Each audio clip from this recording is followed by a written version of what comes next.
Welcome to Pack PRsonal. This is the mini-series of Personal where we get to find out the real personalities of Pack members.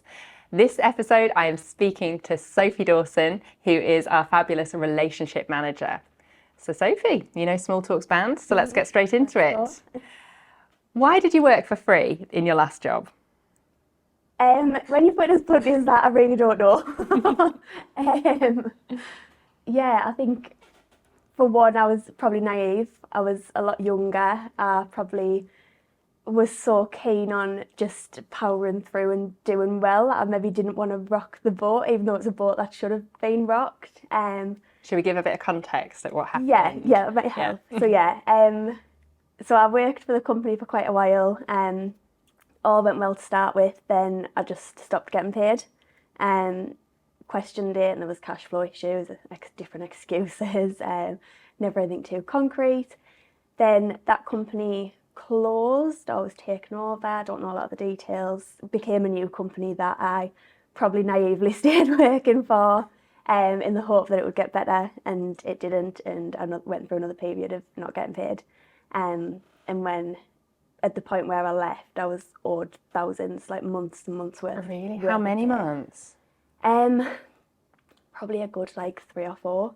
Wow. In the end, and it would go through a phase where I wouldn't get paid, then all of a sudden I'd get a little bit back. But just little chunks? No. Yeah, sometimes in little chunks. Then when it got to the end of it, it was that I actually just hadn't been paid at all. Did you get pay slips? Yeah, I got pay slips. What, saying that you'd been paid? Saying that this is how much I should be paid, and then just nothing would arrive in my bank account, essentially. So it would be as if I was going to be paid, and then I would just get a message a few days before payday of, oh, actually, we can't actually pay your salary this month. It was quite anxious time, really, just sitting waiting, thinking, am I actually going to get any money? Am I going to have any pay come through? Like I say, when I left, it was thousands of pounds. Wow. And what did you say when they said, oh, there's no pay coming this week, but here's your pay slip? It was just bizarre. I would question it, obviously, and be like, well, when is my pay going to come? But I think I probably got to a point where I was so demoralised by the whole situation that I would never expect to be paid. I would just think, I'm not going to get paid this month. But you'd still keep working. Which, that makes it sound even more ridiculous that I just stayed working. But I think, like I say, I was naive. I was probably just too hopeful and wanting to see the best in the situation of, no, this will all work out, I will get paid. I'll get paid eventually if I just keep working. I was applying for other jobs, but didn't get any at the time.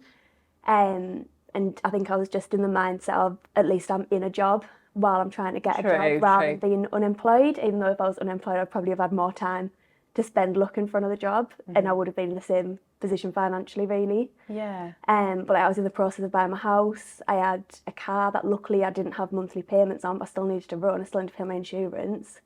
And I was just very lucky that I lived at home still with my mum and dad, rather than being in somewhere with a mortgage or somewhere where I was renting or having big car payments coming out each month, because if I did, I couldn't have survived it, really, in terms of having all those things. Something would have had to have give. But did you think they maybe took advantage of that situation, knowing you were at home? Possibly, but then there were people who weren't in my situation who also didn't get paid. So I think it was taking advantage of the fact that I was probably young and stayed working there, and they probably just thought they could just carry on how it was. Do you think that was always their strategy? I don't know. I would like to hope not. But looking back. Yeah, a really stressful experience, I'd imagine. Yeah, it was. Like I say, buying a house and thinking, is my house purchase going to fall through? What if they find out that I'm not getting paid? And they did, but obviously no, because I didn't have the money coming into my account. Okay. And I was just lucky that I wasn't buying a really expensive house where I wouldn't have had any money at all. Wow. We're worrying about all those sorts of things on top of it. And then it was things like I had a holiday booked. In the first round of payments when I wasn't getting paid, I remember being on holiday around payday, and I think that was either the first or second time I hadn't got paid, probably the second. And I was on holiday, I was in Benidorm, and I remember sitting and trying to email the bosses being like, look, I'm on holiday, I haven't had my pay, what's happening? It was just stress, like I say, every month. But then you do start to get to a point of just total demoralisation and total like giving up hope almost. Oh, bless you. Of just like, this isn't going to happen, so yeah, I'll not expect anything. and were we the job that you found after that? Yeah, so I came here and I remember my first payday being like, oh my God, I'm actually being paid. Which you probably shouldn't be like that excited and that surprised at, really. I remember being like, oh my God, it's actually come through. I've actually got money on payday like I'm supposed to. Oh, it made us look like a good employer, if nothing else, that we actually just paid people. Yeah. I mean, I would never have left after that because I just knew that I was getting paid. Oh, bless you. And did you ever get the money back, what you were owed? I'm still waiting on some of it. Really? Yeah. How long is this since? I've We've been here 4 years. So, yeah. Wow. Yeah, that long, really. I think I first started trying to get some of it back pretty much straight away, really. Going through like official channels and stuff. And yeah, I'm still waiting on some of it. So did you have to go to court? Yeah, I went to court. Yeah, I did like a tribunal. They didn't show up for the tribunal. It was only me showed up and my dad who came along. For moral support. Yeah. But like I had all the evidence. I had all, the messages of them saying, we can't pay you now, but we will pay you. I had my payslips. I had proof of my, my bank accounts that it wasn't going in. They admitted to when we were going through the process, they admitted to like citizens' advice or the tribunal or whoever, yes, we do owe the money, but they just clearly weren't going to do anything about it. So it's like they didn't try and hide it. They didn't try and hide the fact that I wasn't paid when I should have been. It's not like it was my word against them or anything like that. I suppose if they knew that they wouldn't ever have to maybe pay you, I mean, what sort of percentage got paid back to you? Like I'm probably missing 20%. Yeah. So at least you got the majority, but still, 20%'s a lot. A lot of money. A lot of money in this game. If it was £200, I would have just given up. But it was, it was thousands. It was a lot of money. It was my house deposit. Like that sort of value, really. Definitely. If it was hundreds, like really small amount, it probably wouldn't have been worth the stress. But I was sort of spurred on more by the fact that nobody else in the company seemed that bothered about it. And like nobody else was trying to go to court or go to anything like that. And that sort of spurred me on a little bit more. Yeah. Because I was like, this isn't right, really. I think by that point I'd got a bit more good for you fire behind me and a bit more understanding of like this isn't how it should be. And that sort of spurred me on a little bit more and made me more keen to get it back. Definitely, you're going to keep pushing for it. I want to try, but it's hard. And I do start to think like, is it worth it? But all I need to do is send an email every now and again saying, by the way, this still hasn't been paid. Yeah. It's not like it's going to court every week or anything like that. Yeah, definitely. And did it affect like how trusting you are of future employers? I guess me. Probably. I think I was probably cautious of who I would look at to work for. Like I wouldn't go for a really small company or a company that didn't seem to have a good reputation or a company that didn't have much reputation at all. I would probably be a lot more cautious now. It does us no favours as little small businesses because it's hard enough to attract quality talent against the big massive employers who can offer the world as well as paying you. But it's bad that sort of thing happens, but it leaves small businesses with a bad reputation sometimes, I think. Yeah, and it leaves people wary. Yeah. And I think at the time I probably thought that it was struggles that all small businesses would go through, but I've come to realise that it's not. It was just a really badly run business. No, I would just never let it get close to that position. I mean, hopefully, touch wood, but it just, it's crazy to think, oh, it's fine. We just won't pay them this month. And they'll just be fine with it. Really interesting. But actually, one of our first podcast guests, I don't know if you remember listening to Mel's, she mentioned that a similar thing happened to her, that she worked without being paid. And it makes me wonder, how common it is. It must be fairly, because, it's two people just who we know, like, quite well that's happened to. And I think they have these, like say the official channels that I've gone through, they have them set up, they must be set up for a reason. They wouldn't have these sort of things if it wasn't very common. So I think it must be. I don't know many other people, and a lot of people, if I tell them, they ask the sort of question that you did first of, why did you do it then? But it must happen more than you would think. Yeah, your answers did make sense though. I totally get what you mean, because I suppose you were quite young at the time, you're still adding to your experience. for a future employer to see. Yeah. And you're resilient, if nothing else, I guess. You're committed. Kept the morale up. All those positive qualities. And you are just a lovely person. I think someone maybe could have seen that and taken advantage. Yeah, possibly. Which does make me cross. But I take it you learnt some lessons in the process of going through all this. Absolutely. I think, like you said, being more resilient and standing up for myself a little bit more, I think, and sort of coming to the realisation that, like, you know, I shouldn't be working for free. Like, you know, yeah, we come to work because we like our jobs and stuff like that, but at the end of the day, I wasn't a volunteer. Like, I was employed in that job because they employed me because of my skills and whatever. And so, yeah, I came to a bit of a realisation of, like, that's not fair that they're undermining and undervaluing my skills and the work that I'm putting in so much. And it was a small company, so you were putting a lot of work in. It's like you could just fly under the radar and do nothing. Like, if I was literally doing nothing, then fair enough I wasn't getting paid, but I was still doing a lot of work and putting a lot of work in. Oh, I know you will have been. I know what your personality is. So, yeah, it seems even more unjust, the fact that they didn't pay you. And kind of, that's another question that I was going to come on to. You've always mentioned that you battled with shyness and perhaps a lack of confidence. I suppose maybe a more confident Sophie would have stood up to them. Yeah. And oh, absolutely, yeah. And like say, if I had more experience in the real world, like I was early 20s, I think, you know, unless you're a very naturally confident or maybe bolder person, you don't have that experience to, like, back you up in that situation. Yeah, definitely. Lessons learned. Yes, exactly. And we do pay you monthly, which is that's positive. Always a bonus. As long as we're paying you, we can't do any wrong. Oh yeah, I'll stick around for anything. Brilliant. And just on that subject of shyness, how does it feel to be shy? Sorry to interrupt, but just a quick word about our sponsor, Be Daily. I've been subscribing to the Be Daily now since starting my business. It provides relevant and informative information directly to my inbox, not just about the North East, but also national news. If you're interested in subscribing, we'll put the link in the description box so you can get the business news directly to your inbox. Now back to the podcast. It's frustrating sometimes, but I've come to accept that that's just who I am.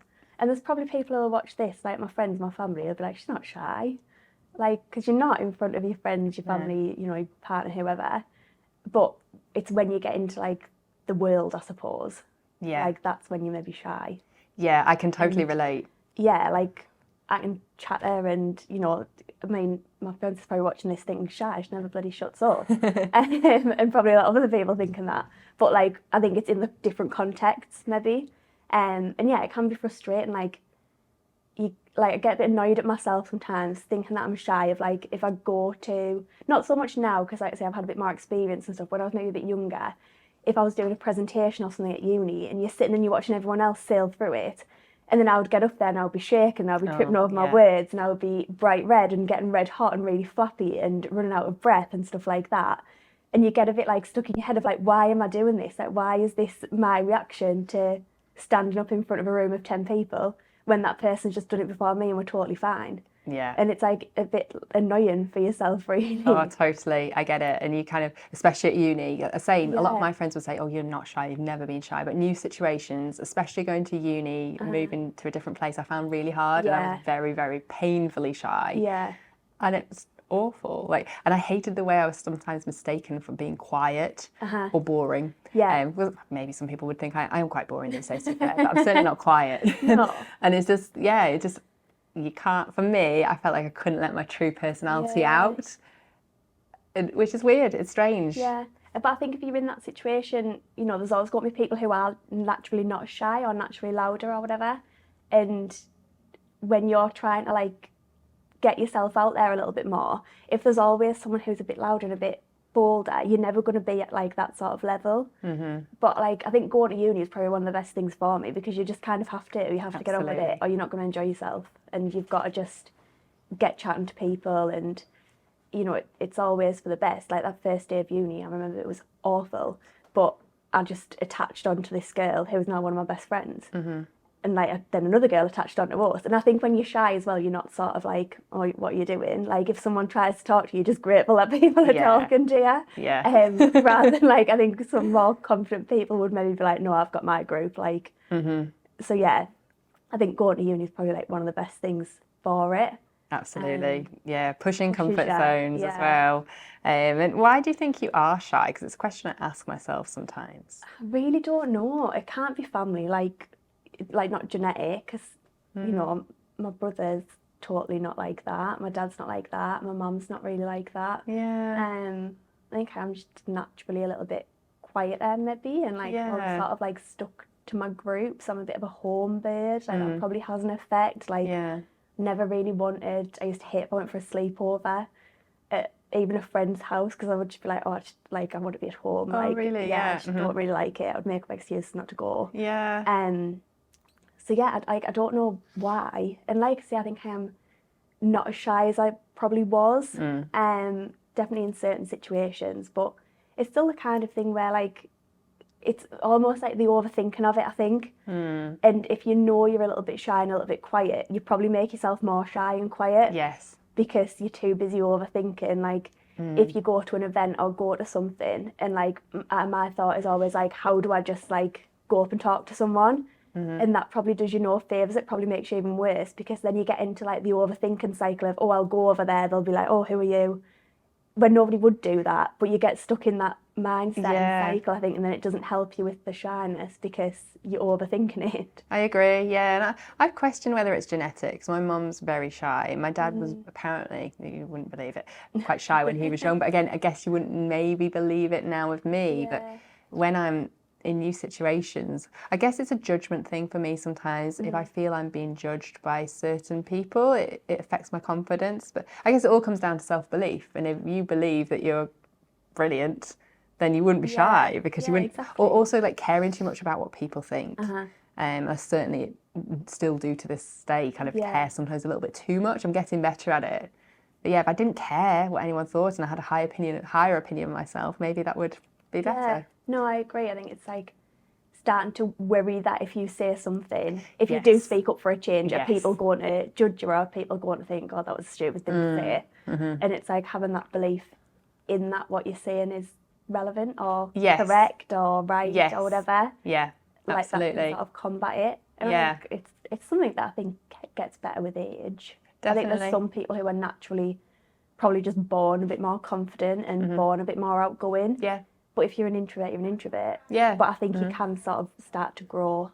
And the kind of like role that you're in, or the kind of friendship group that you have, or things like that. I think if you allow yourself to have two friends and stay at home and do a job where you don't really have any outside connection, I think that would have been the worst thing for me if I'd have done something like that, where I wasn't really having to go out and talk to people. But you know, the sort of main part of my job, or one of the main parts, is going out talking to people, presenting stuff, doing presentations, pictures, whatever. And I think that's probably the best thing for me, really, because you've got to keep doing it. Definitely. It's interesting that for a shy introvert, you chose a job that's quite outgoing. I don't really know why I did. Same for me. I think almost because I wanted to keep pushing my boundaries, and almost, you know, if you get told you can't do something because you're too shy, then it kind of makes you want to prove that you can. But I suppose just because you are shy or quiet, it doesn't mean that you don't like doing the sort of like relationship building, just different ways. Like I say, I think it depends on the setting that you're in. You know, like I'm not going to say that now I could do a speech to 150 people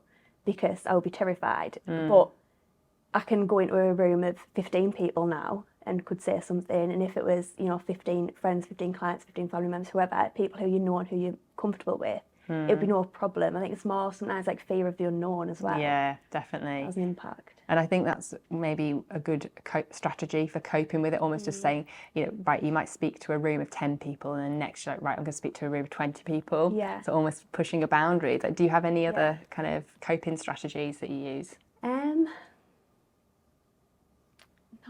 Don't know really. I think just like say, just keeping trying it, and like say, I'm not shy in the setting of, I think that's what a lot of people think. If you're shy, you don't really like spend time with your friends, you're unsociable, you like sitting at home. Like I love sitting and chatting to my friends. I could chat for hours and hours. Like I say, people will probably think, gosh, like rambles on, like nothing else. I'm probably rambling on right now No. and not coming across shy at all. But I think it's like the different settings that you're in. It doesn't mean that because you're shy, you're totally unsociable and a total introvert. Oh, and yeah. you don't like doing things. You don't like going out. You don't like this, that, and the other. I think That's a you can good be point. shy and quiet.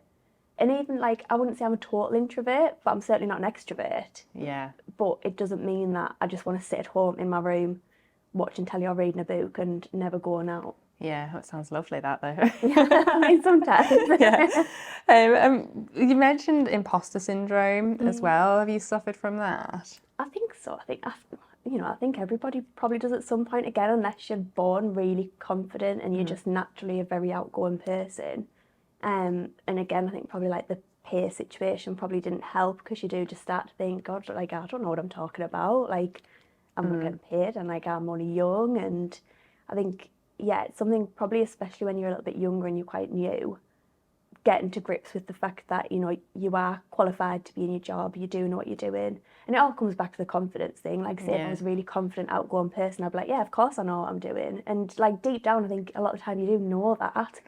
Like, I wouldn't be hired in a job doing what I do if I didn't know how to do what I do, if that makes sense. Yeah, yeah. But it's just that, again, that overthinking side of things. Of, Yeah. God, why should they listen to me? Why should this group of like 5 board directors listen to what I have to say about social media? But you probably knew a lot more than yeah, them. Yeah, you were that's my hired for a job, reason. yeah. No, definitely. And on the topic of social media, do you feel that's helped you as like almost a communication vehicle when you're shy? Yeah, potentially. I think that's sort of one of the benefits of it, is being able to put yourself across like that. I can imagine it does help a lot of people. I'm probably not using it the way I should, in that I don't post a lot, a great deal. I'm very like, oh, nobody will care about that, so I'll not post it, sort of thing. Which is probably the wrong mindset to have, and the wrong mindset to be if you are trying to become more confident and more outgoing. But yeah, I think it can help you communicate a little bit better and put yourself out there a little bit more. Yeah, definitely. I think MSN Messenger was around when I was at uni. Yeah, I loved MSN. Didn't have Facebook, that's how old I am. But that actually really helped me because I was quite good writing. I could really kind of express what I wanted to say. It was more the using my voice that was the hard part. And I guess then you're on your own, you can think about how you say things and you can speak to smaller groups on that. Yeah. But even when it was a larger group, you know, it would be easier, certainly. So it can be a blessing and a curse, though, social media, can't it? I'm kind of glad it wasn't around when I was at uni still. You do have that maybe more control over it. Like, do you get your memories on Facebook? And when it comes up and like 14 years ago, like I got Facebook when I was like 13, which is just stupid. Like, what did I have to say at 13? Other than like 14 years ago, I was putting on things like, I'm going to my friend's house, or is anyone coming on BBM, and stuff like that. Like, I probably wouldn't have like volunteered that information if I was in a big group of people in school, sat in a classroom. I wouldn't be like, oh, by the way, I'm going out tonight, but I don't know why I felt fine putting that on Facebook. Well, I was a lot older and I still put things like that. Like, I love cheese. I'm just eating some popcorn, you know, who cares? But it was a big deal to me at the time. Yeah, and I think just because everyone did it, you didn't feel like singled out, maybe, like you maybe would if you were just in a group. Saying stuff. It's really interesting. So, do you use social media a lot? I use it. I don't post on it massively. You spy on people. I spy on people. Yeah, I'm a bit more of a stalker, Okay. like a lurker. I'm just right. there. Yeah, it's a lurker, isn't it? I'm just there looking at stuff. I don't post a lot. No, like me and my friends used to joke about the fact that like my social media was just like dead. I would just pop up and post every 3 months. So when you do post, because again, it's something I question about myself. Why do you post it? Maybe an example. It's a nice photo. Yeah. But are you posting it because you want praise because you've taken that nice photo? Or because you could take a nice photo on your phone and just be like, that's really nice. Yeah. Like when you ask it, I don't know why. It's like, why'd you do... This is what I mean. This is what I sometimes think of, like, oh, well, why would I post that? Nobody cares. Yeah. And probably nobody cares about the stuff that I do post, or like only my friends would. But I think it's just sometimes nice to do a little, you know, I am still here. Yeah. This is what I've been up to. Yeah. Even if it is quite boring stuff, or like Yeah. like I say, I'm never going to be the type of person, you know, some people who will post every couple of days if they've been out for a nice walk or something like that. There's nothing wrong with Just that not. though. Oh yeah, of course, of course. Yeah. I'm just not going to be like that because I probably just can't be bothered with it. Yeah. Some days, but I question it myself, and actually I really like just how it stores your photos for you in a nice easy grid, and then there's little collections. Instagram's the main one that I use. Yeah, I mean, like I say, I'm a lurker, but one of the things that I like doing is lurking my own profile, which is probably really weird, but I just like scrolling through my own Instagram. Yeah, that's a great photo, being like, Sophie. oh, that was really nice. But it's great memories, isn't it, that brings back, especially with me having kids now, and even with the dogs, just kind of seeing their little cute faces, and sometimes I just want to show other people how cute they are, or cute I think they are. Again, like you say, people are probably just like, oh, they're awful. Yeah, but why do we think like that though? Because, and I don't know if for some people, does everyone think like that? But why should you? Because you shouldn't be worried about like, oh, people are going to find this boring. Like, if you want to share it. Yeah, I think it's you want sometimes to like share fear it. of the judgment, isn't it? Definitely. Even though probably nobody is judging, because like I said, nobody probably They're too busy worrying about their own content that they've shared. Yeah. So based on that, like, do you think social media is kind of a force for good or a force for evil? It's really hard because I can see both sides, and I can understand, you know, I would not like to be 13 now. Like when I was 13, like I say, I got Facebook, but it was only Facebook, and Facebook, it wasn't a thing of like people messaging each other always behind their backs. Like the furthest it ever got was, do you remember, I don't know, this has just happened where I lived or what, but like people would put on their status and be like this and I'll give you a rating, or like this and I'll comment, and then they would like post on your wall and be like, 10, you're really friendly, I don't really know you, but da da da da. I don't remember It was like that. it was a thing, like people used to do that, or they would like this status and I'll write 3 words for you, and people would be like, you know, you're nice, you're funny, stuff like that, and like, interesting. that's, I don't know why that was a thing, but like I say, that's the furthest it got. It wasn't like all the trolling and stuff that there is now, and trying to like really come across as cool, because I think at the time, even just having Facebook was a bit cool. Right. And like everyone just posted stupid stuff on it, like, you know, I'm having this for me tea, whatever, where now I think there's so much more pressure. When you think of like 13-year-olds now, there's TikTok, there's Instagram. I don't even really use Facebook anymore, young people, but there's all those platforms where there's the filters and there's this perfect life of influencers and stuff like that. You didn't really have that when I was younger. Yeah. So I can see how it would be damaging now. But I do think that it brings so many positives in terms of like connecting people and staying connected. I know you can always do the old-fashioned thing of messaging someone or picking up the phone, but like there's people who I was maybe friends with a long time ago who I maybe don't have loads of contact of, but I still like to see like their photos on Facebook, or if they would get engaged or have a baby or something, see that and be like, oh, that's really nice. Yeah. That you maybe wouldn't find out like by messaging them, because you maybe wouldn't message them, I know what or you mean. wouldn't like ring them up. It is interesting, and it's a question that comes up quite often on the podcast, and I do get a mix of views, and I can see it from all sides. I think for business it can be incredibly valuable. It can equally be damaging for business if it's not used right. It's just very interesting how it's all unfolding in TikTok. And, just the vanity levels for me of some people are just interesting to observe. I think if social media went back to how it was 10 years ago, it would be so much better. Like the buzz when Instagram came out. Like I remember getting Instagram because Justin Bieber had Instagram and I wanted to follow Justin Bieber and had it on my iPod, and like that sort of, like I wasn't very old, I was probably only about 15, 16 I think when Instagram came out, but it was a lot more innocent at that point, and like people weren't as much trying to portray this perfect lifestyle and everything's filtered and, you know, look how amazing my life is and that's it. And I think probably people who are younger now won't necessarily know that that's just someone putting that persona on. Like I say, because I probably wouldn't have at the time. I just wanted to follow Justin Bieber. But it was just as simple as that. Yeah, definitely. It's also the attention crisis that I worry about, you know, how much of people's minds it's starting to dominate and infiltrate, and the addictions to it, and people just don't realise, you know, even myself, you know, quite often by default I pick up my phone, find Instagram and find myself scrolling without even consciously realising.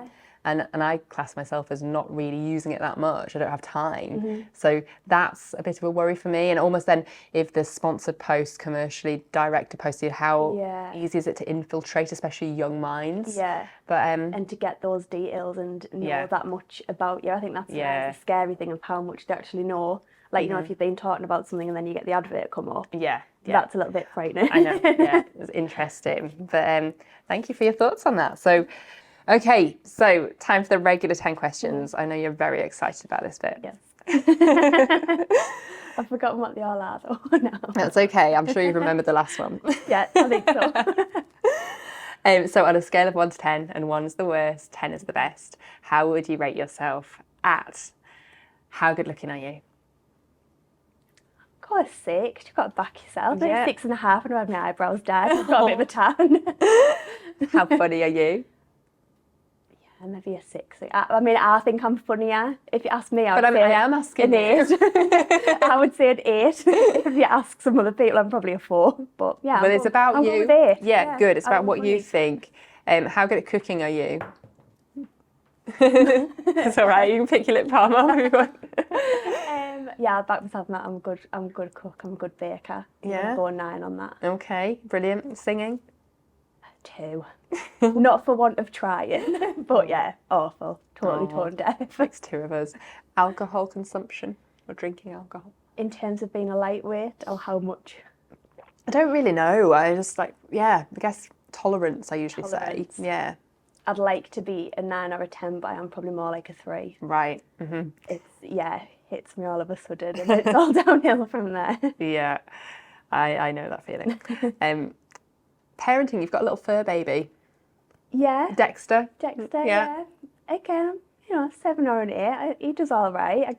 I mean, I'm probably not the most skilled in terms of a lot of people would have their dog trained and able to do certain things. I mainly rely on food.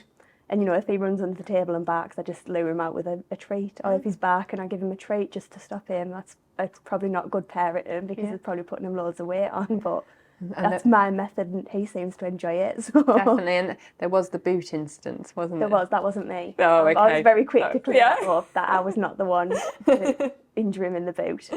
Oh, poor little lad. How good a friend are you? I'd say an 8. I like to think I'm a good friend. Yeah. Excellent. How intelligent are you? With some things, a 7 or an 8. With other things, like a 4, like geography. Probably a 0. Okay. Really. Yeah. How kind are you?